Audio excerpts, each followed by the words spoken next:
Yes sorry student, कुछ technical problem के कारण बीच में स्टॉप हो चुकी है आपकी वीडियो। तो सेकंड पार्ट फिर बात करते हैं हम। मेमोरी स्पेस फुल हो चुका था और अपने आप ये बंद हो चुकी थी। तो बाद में मैं जब after 10 minute after 15 minute check किया तो मेरे को बिल्कुल स्टॉप मिली। उसके बाद कुछ मेमोरी फिलिंग करने के बाद दोबारा फिर स्टार्ट करते हैं हम। उस लेक्चर्स के अंदर या फिर उस वीडियो के अंदर हम बात कर चुके डिफरेंस बिटवीन एरोबिक और anaerobic endurance. Aerobic it also known as long term endurance और anaerobic it also known as short term endurance. Anaerobic 100 metre 200 metre and 400 metre last, और एरोबिक लॉन्ग रनिंग 5000 मीटर और marathon and cross country. Okay, तो first component की बात, second component endurance और first component maximum oxygen uptake. Maximum oxygen uptake VO2 refers to highest rate of which of oxygen can be taken or consumed of body during intense exercise। intense exercise, intensity exercise, इसको देख लेते हैं एक बार फिर हम।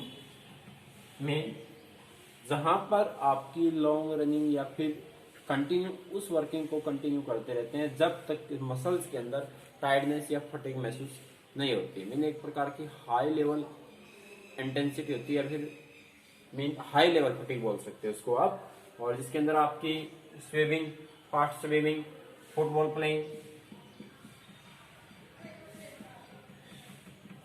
Playing,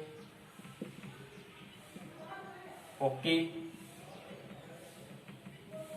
और long running, ये आपकी इंटेंसिटी एक्सरसाइज है। या बोल सकते हैं आप स्कीपिंग, रॉप स्कीपिंग कंटिन्यू करते हैं तो फुल बॉडी पार्ट यूज होती है, जिसके अंदर क्या है मसल के अंदर फटीग हो जाती है। Okay, second pulmonary diffusion. What is pulmonary diffusion?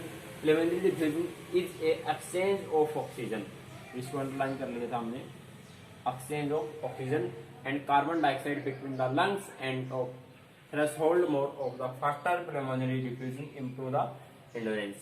अब what is pulmonary diffusion? Mean related to respiratory system, part of respiratory system, nostril, mouth, pharynx, larynx, windpipe, it also known as trachea, and bronchioles two part divide, left lobe and right lobe, left lobe and right lobe. और right lobe के अंदर जो alveoli जहां पर गैसों का exchange होता है, मीन कार्बन डाइऑक्साइड को बाहर निकाल देते हैं और O2 को अंदर ले लेते हैं और पूरी बॉडी के अंदर क्या है ऑक्सीजन सप्लाई होती है, वहां पर होती है आपकी गैस एक्सचेंज और उसको बोलते हैं प्लमेनरी डिफ्यूजन। ओके, जहां तक फास्ट रिकवरी होती है बॉडी के अंदर, उसी के अकॉर्डिंग एंडोरेंस वर्किंग के अंदर भी आपकी इंप्रूवमेंट देखने को मिलती है या फिर अच्छे से चेक किया जा सकता है। राइट, थर्ड आपका cardiac output. What is cardiac output? हम बात कर चुके लास्ट टॉपिक के अंदर, जहां पर gender differences male and female के अंदर कार्डिक आउटपुट मीन दोनों की डिफरेंस होती है। मीन ब्लड का सर्कुलेशन फीमेल की कंपैरिजन मेल का मीन ज्यादा फास्ट होता है या फिर कम टाइम के अंदर पूरी बॉडी के अंदर ब्लड सप्लाई कर सकते हैं मेल के अंदर। तो उसके अंदर आपके जो it is ability of heart की एबिलिटी है to pump out blood of in 1 minute. 1 minute के अंदर जहां ब्लड सप्लाई होता है या फिर पूरी बॉडी को ब्लड सप्लाई करते हैं 1 मिनट के अंदर, वो आपकी कार्डियक आउटपुट है। कार्डियक आउटपुट को समझ लेते हैं हम। फॉर एग्जांपल जैसे आपकी mean 1 minute heart rate, 1 minute equal heart rate क्या होगी 72 पर मिनट या फिर बीट। मीन 1 मिनट के अंदर एक कॉमन पर्सन है, सामान्य पर्सन है, उसका मीन 72 टाइम हार्ट बीट करता है। अगर स्ट्रोक वॉल्यूम की बात करते हैं, स्ट्रोक वॉल्यूम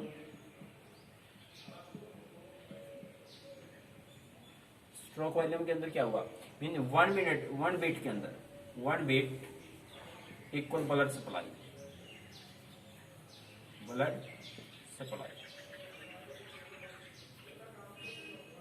मीन 1 बीट के अंदर कितना ब्लड सप्लाई करता है वो आपकी क्या है स्ट्रोक वॉल्यूम है। और 1 मिनट के अंदर कितना ब्लड सप्लाई होता है वो आपका कार्डिक आउटपुट है। कार्डियक आउटपुट की एबिलिटी जितनी ज्यादा होगी उसी के अकॉर्डिंग आपकी ब्लड की वर्किंग कैपेसिटी या वर्किंग टिश्यूज की कैपेसिटी ज्यादा होगी और ब्लड का सर्कुलेट ज्यादा होगा और उसी के अकॉर्डिंग एंडोरेंस एबिलिटीज के अंदर इंप्रूव देखने को मिलता है, राइट।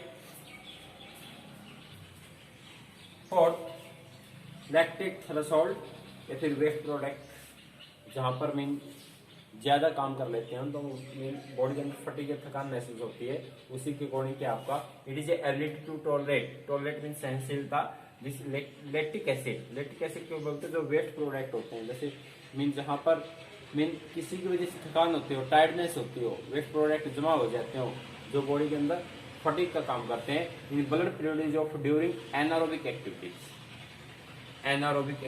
की बात की गई थी। जब एनारोबिक एक्टिविटीज की बात करें तो आपकी मीन जहां पर कम ऑक्सीजन के साथ उस इवेंट को पूरा कर लिया जाता है, जैसे फॉर एग्जांपल 100 मीटर हम क्या करते हैं, बिल्कुल फास्ट तेज गति से दौड़ते हैं, जिसके अंदर आपका क्या है एक प्रकार की लैक्टिक थ्रेशोल्ड, एक प्रकार की थकान से अनुभव होती है, उसको फिनिश करते हैं। तो उसके अंदर वो टॉलरेट करने की पावर अगर कंटिन्यू करते हैं, उसके अंदर अगर देरी से उसके अंदर कंटिन्यू किसी भी एक्सरसाइज करते रहते हैं तो उसका लैक्टिक एसिड क्या है कि देरी से बनेंगे और देरी से बॉडी के अंदर बढ़ते हैं, तो किसी भी एक्टिविटीज को लॉन्ग टाइम हम कर सकते हैं। Fifth point, blood value and flow. Endurance activities need to sufficient amount of oxygen, mean जो एंडोरेंस एक्टिविटीज है उसको एक अच्छी ऑक्सीजन की या फिर पूरी बॉडी को अच्छे ऑक्सीजन की जरूरत पड़ती है, ज्यादा ऑक्सीजन की जरूरत पड़ती है। एंड न्यूट्रेंट होता है आहार, ओके। जैसे टाइप्स ऑफ बैलेंस डाइट में हम कर चुके, types of nutrient, 2 types, macro और माइक्रो। मैक्रो न्यूट्रेंट जिसके अंदर लार्ज क्वांटिटी, जिसके अंदर fat, protein, carbohydrate, and micro nutrient जिसके अंदर कम क्वांटिटी आ सकती है, तो हम ले सकते हैं। Are transported by the blood, mean जो ब्लड का काम करता है एंडोरेंस एक्टिविटी, और न्यूट्रेंट अगर अच्छा लगता है तो ट्रांसपोर्ट ब्लड उसको ब्लड सप्लाई करता है। The regular training increase the haemoglobin red blood cell, और जो रेगुलर ट्रेनिंग करते हो तो उससे क्या होता है, हीमोग्लोबिन के अंदर रेड ब्लड सेल, जो रेड ब्लड सेल है वो इंक्रीज होते हैं, जिसको हम रेड मसल फाइबर भी बोल सकते हैं, जो उसको सोलोट रिच फाइबर भी बोलते हैं, okay. Blood value and flow, mean इसके अंदर ब्लड की वैल्यू बताई गई है। अगर बॉडी के अंदर ब्लड की मात्रा ज्यादा है तो आपके जो न्यूट्रिएंट है उसको सप्लाई करने में ज्यादा मदद मिलती है या फिर ट्रांसपोर्ट करने में ज्यादा मदद मिलती है। और जो अगर कंटिन्यू आप एक्सरसाइज करते हो तो उसी के अकॉर्डिंग क्या है, हीमोग्लोबिन की मात्रा ज्यादा बढ़ती है। अगर हीमोग्लोबिन की मात्रा ज्यादा इंक्रीज होती है उसी अकॉर्डिंग ब्लड की मात्रा इंक्रीज होती है, जिसके अंदर आपके रेड ब्लड सेल है जो वो इंक्रीज होते हैं, ओके। अब रेड मसल्स फाइबर की बात की गई है, वो आपके red muscles, red blood cell, okay, nutrient, right, red muscle blood cell और रेड मसल फाइबर।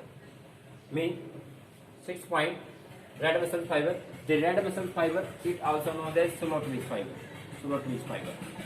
मीन एक सोलोट लीफ फाइबर के नाम से जानते हैं। देखिए मीन आपके होते हैं red muscle fibre, red muscle fibre, एक व्हाइट मसल फाइबर भी होते हैं। दोनों का डिफरेंस देखिए, वर्किंग कैपेसिटी डिफरेंस है। रेड मसल फाइबर सोलोट लीफ फाइबर और white muscle fibre mean fast लीफ फाइबर। जो रेड मसल फाइबर वो आपका क्या है, लॉन्ग रन एरोबिक एक्टिविटीज है, लॉन्ग रनिंग है, उसके अंदर हेल्प करता है आपका क्या चीज, red muscle fibre help to endurance, long term endurance activities, okay. और white muscle fibre it is help to short term endurance activities, mean 100 metre 200 के अंदर कौन से काम करते हैं, व्हाइट मसल फाइबर और इसके अंदर आपकी रेड मसल फाइबर। दोनों को चेक कर लेना, आपका एमसीक्यू क्वेश्चंस के अंदर मिल सकता है। The red muscle fiber, slot which fiber can be carry more of oxygen, thus the help to aerobic endurance. Red muscle fibre की बात की गई तो उसी के अकॉर्डिंग आपका क्या है, हेल्प टू एरोबिक एंडोरेंस।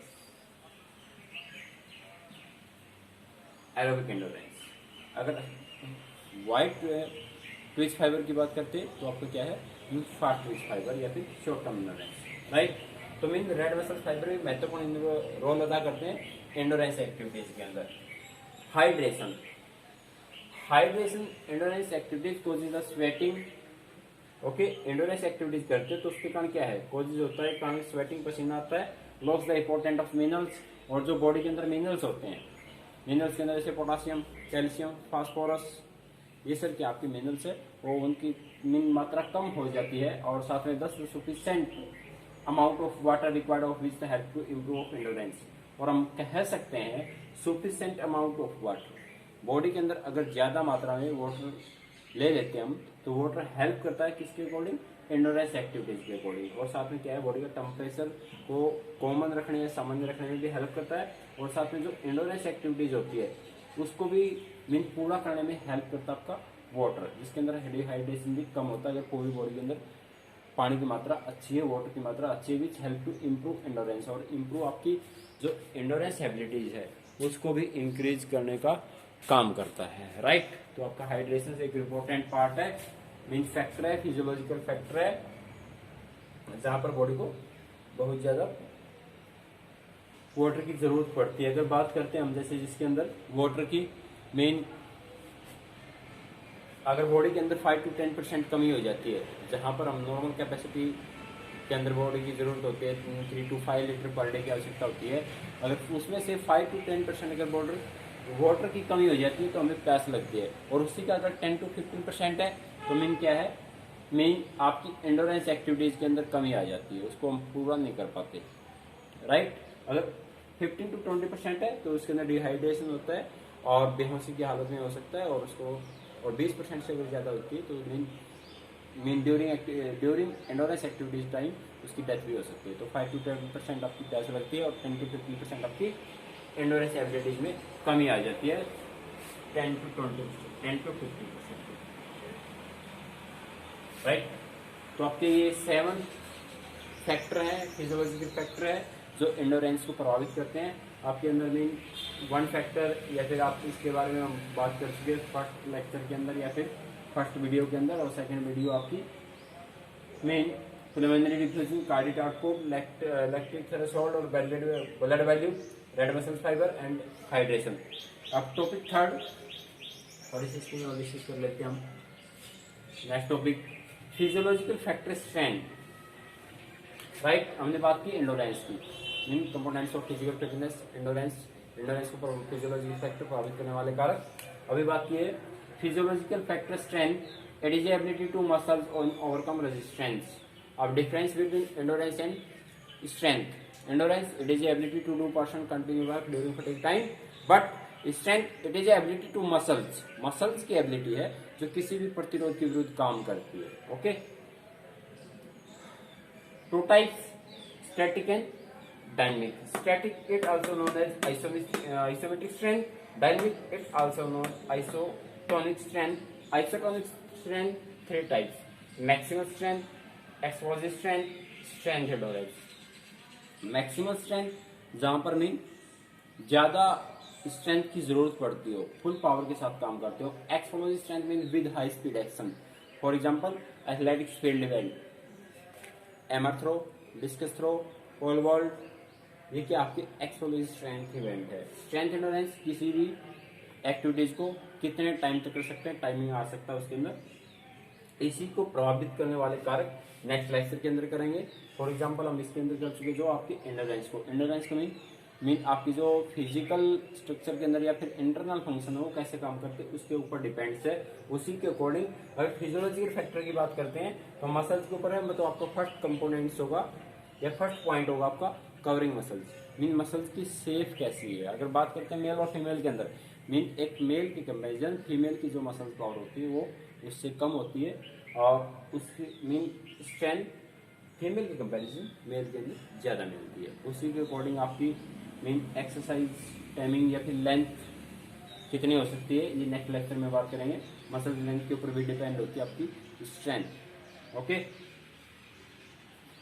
चलिए आज का लेक्चर यहीं ख़त्म करते हैं, okay. Thank you, have a nice day. घर पे रहें, सुरक्षित रहें, और आज कुछ वीडियो 2 हो चुकी लेक्चर की, क्योंकि कुछ टेक्निकल प्रॉब्लम आ चुकी है, वीडियो स्टॉप हो चुकी है अपने। Okay, thank you, have a nice day.